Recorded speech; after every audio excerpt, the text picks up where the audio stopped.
Going now to Japan, long-awaited reforms may be on the way, but Japanese firms are increasingly taking matters into their own hands to address a labor shortage that's an unwelcome side effect of the country's revival. Dennis Liu reports. Prime Minister Abe is expected to reveal Japan's newest structural reforms later this month. But companies are taking matters into their own hands to fix a labor shortage blamed on Abenomics.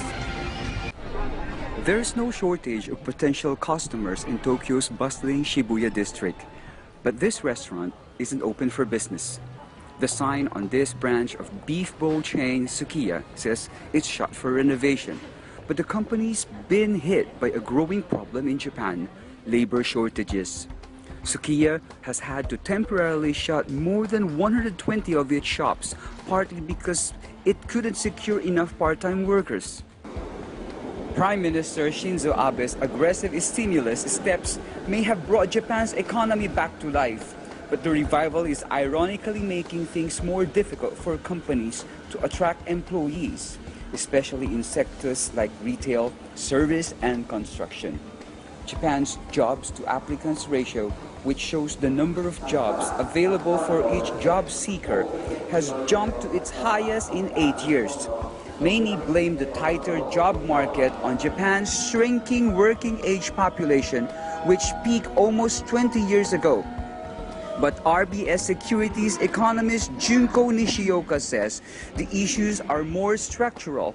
A rigid labor market that keeps workers from switching jobs and a mismatch between what businesses are offering and the kind of work job seekers want.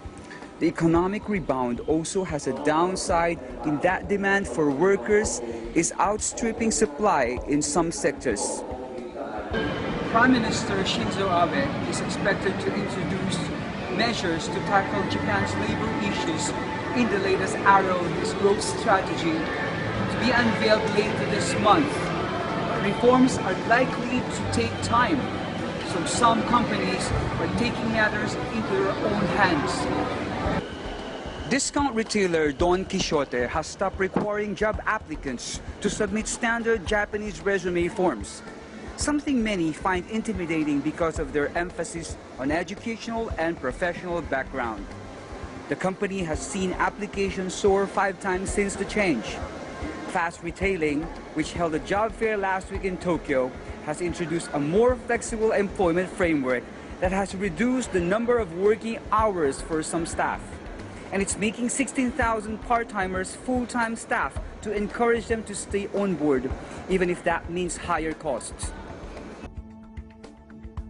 Japan's worker crunch could add addendum to Abe's plans to make the job market more flexible. But it also indicates the road to recovery could run up against some unexpected limits. Reporting from Tokyo, Japan, this is Dennis Liu for Eagle News.